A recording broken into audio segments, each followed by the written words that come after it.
Hora de falar sobre o São Paulo e as obras no entorno do Morumbi. Aquela canalização do córrego do Antonico já começou. E é legal contar que essa canalização traz uma série de benefícios ao São Paulo. O primeiro deles, o fim das enchentes na região. Certamente você vai se lembrar de várias imagens e vídeos da área social do São Paulo completamente alagada e destruída por chuvas fortes. A ideia é que com a canalização do córrego do Antonico isso deixe de existir, serão criados pela prefeitura e pelo governo bolsões e essa canalização também vai ajudar. Outro ponto importante, o córrego passa por debaixo do estádio do São Paulo. Dessa maneira o tricolor fica impedido de rebaixar seu gramado e construir mais um anel inferior de arquibancada. Esse projeto é super antigo e o Júlio Casares adoraria colocá-lo em prática. Com o desvio desse córrego, o São Paulo vai ter a possibilidade de rebaixar seu gramado para criar esse anel, transformando o estádio tricolor num caldeirão. Importante contar que essas obras de canalização e piscinões custarão cerca de 400 milhões de reais, serão 200 milhões da prefeitura, outros 200 milhões do governo do estado. São Paulo não coloca absolutamente nenhum real. Notícia super importante. Só para completar sobre o São Paulo, Carlos Belmonte decidiu pagar do próprio bolso a multa imposta pela Federação Paulista, pelo TJD, Tribunal de Justiça Desportiva. Ele foi flagrado xingando o técnico do Palmeiras, de português, de M3 pontinhos. É ele quem vai bancar do próprio bolso 50 mil reais. O Chapecó, que é o diretor adjunto de futebol, vai pagar também no próprio bolso 30 mil, assim como o presidente Júlio Casares. E a saideira sobre o São Paulo, James Rodrigues foi convocado para a seleção colombiana. Quero fechar o vídeo para falar sobre o São Paulo. Notícia ruim, a chance do lateral esquerdo Wellington renovar seu contrato com o tricolor parece cada vez menor. Há um pessimismo dentro do São Paulo, depois de tratativas extremamente complicadas com o representante do atleta, Robson Ferreira. São Paulo já fez 2 ofertas, as 2 foram recusadas. O Wellington tem batido na tecla de que quer um salário de 600 mil reais por mês, o mesmo que ele ganharia se tivesse se mudado para o futebol russo no fim do ano passado. São Paulo alega que o desfecho negativo da transferência para o futebol europeu nada teve a ver com o tricolor. Até hoje ninguém sabe se teve algum problema com exames médicos ou se o time russo acabou desistindo do acordo na última hora. De qualquer forma, o São Paulo se entende como uma vítima diante desse cenário do Wellington pedindo 600 mil reais, jogador que hoje não ganha nem 150 mil mensais. A alegação é de que ele é muito jovem, veio das categorias de base e furaria várias filas. Hoje, por exemplo, nem o Nestor nem o Pablo Maia ganham esses 600 mil a que pede o Wellington. Diante desse cenário, o natural é que o atleta deixe o São Paulo de graça no fim dessa temporada, quando se encerra o contrato a partir de julho. O Wellington já pode assinar um pré-contrato para sair do tricolor em janeiro de 2025 sem render qualquer centavo. No sul do país, vários setoristas do Inter asseguram que existe uma conversa avançada entre o Wellington e os representantes do atleta com a diretoria colorada para assinatura desse pré-contrato a partir de julho. Ninguém vai confirmar, até porque o São Paulo poderia levar o caso à FIFA, alegando que o Internacional está seduzindo o atleta fora da janela. A janela de permissão permitida começa nos últimos 6 meses do vínculo.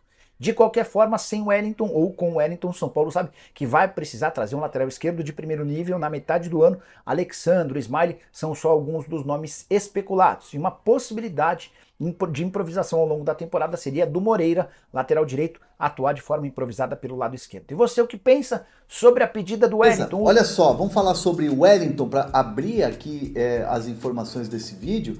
Muito dificilmente, tá? Muito dificilmente o Wellington vai renovar o seu contrato com o São Paulo. E não sou eu que estou falando, é uma fonte do São Paulo me disse isso. Que hoje a situação está totalmente parada e que, faltando poucos meses para ele poder já assinar um pré-contrato com outro clube, dificilmente o São Paulo vai conseguir reverter essa situação. Foram 3 propostas já enviadas ao staff do Wellington e as 3 foram recusadas. Tem mais uma lá que está pendurada lá, enfim, não teve muita conversa, tá na mão lá do Wellington, ou seja, seria a 4ª proposta e o Wellington ainda não houve uma resolução, uma resposta. Então isso faz acreditar, né? Tem gente nos bastidores do São Paulo que acredita que o Wellington não vai renovar o contrato, que vai ficar arrastando o negócio até ele poder assinar ou um pré-contrato ou até terminar o contrato. E aí quais são os motivos que levam? Motivos são vários, né? O jogador às vezes não quer ficar, quer mudar de ares, quer um novo clube. Há o interesse também do staff em relação a fazer uma negociação. Tudo isso pode acontecer, né? Tudo isso tá lá. E o próprio Wellington já deu algumas entrevistas né? Falando que tá tranquilo, tá esperando, tá jogando, tá se dedicando, e isso é verdade. E o São Paulo entende que isso é importante e o São Paulo reconhece isso. O São Paulo reconhece a entrega do jogador, reconhece que o momento dele é um dos melhores momentos da carreira e que essa situação é uma situação que acontece, é da vida, é do mercado, é do profissional. É ingratidão, entra essa coisa de quero mais dinheiro? Não é o caso, não me parece ser o caso do Wellington, que fique bem claro aqui.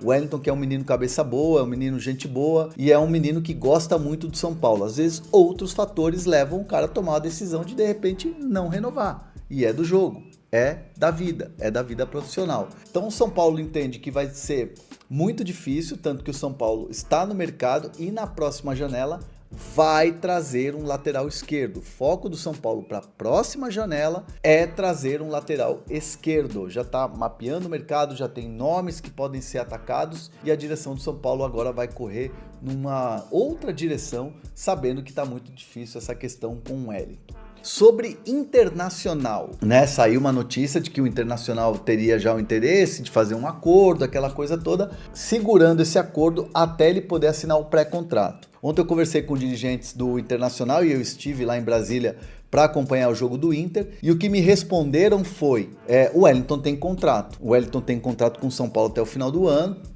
Mas pode assinar um pré-contrato a partir do meio do ano. Se a partir do meio do ano o jogador quiser assinar um pré-contrato e abrir conversas com o Internacional, a história é outra e o Internacional também vai fazer esse movimento. Se fizer, vai fazer esse movimento sabendo que o São Paulo já não tem mais nenhuma chance de renovar com o jogador. Essas são as condições. Diante desse papo, que pode até parecer um papo protocolar por parte do Internacional, me parece que eles monitoram e ficou muito claro na conversa que eles monitoram o jogador, que eles sabem da condição, sabem que tem contrato, sabem que no meio do ano pode assinar um pré-contrato, ou seja, né, eles têm essa informação. Mas a conversa só pode acontecer a partir do momento que ele puder assinar esse pré-contrato, porque se fizer algum acordo é ilegal. Qualquer tipo de acordo agora com o jogador é ilegal e o Internacional tem essa consciência e me garantem que não tem nenhuma conversa aberta, não tem nenhuma negociação aberta com o jogador ou com o staff do jogador neste momento.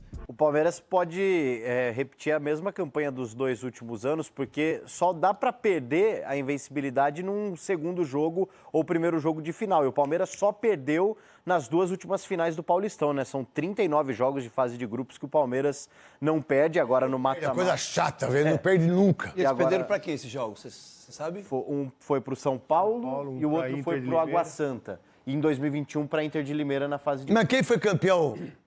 Bicampeão? Depois o Palmeiras reverteu com 4-0 nos 2 times. Né? Meteu 8 gols em 2 jogos. Exatamente. Foi vice-campeão, bicampeão e vai ser tricampeão invicto. Não perde nenhum dos 4 jogos. Não perde para Ponte, não vai perder para Inter de Limeira, que vai passar do Red Bull Bragantino, e não perde os 2 jogos da final, que vai ser com São Paulo. Ganha os 4. Quer apostar que ganha os 4 e é campeão invicto? É isso que eu penso.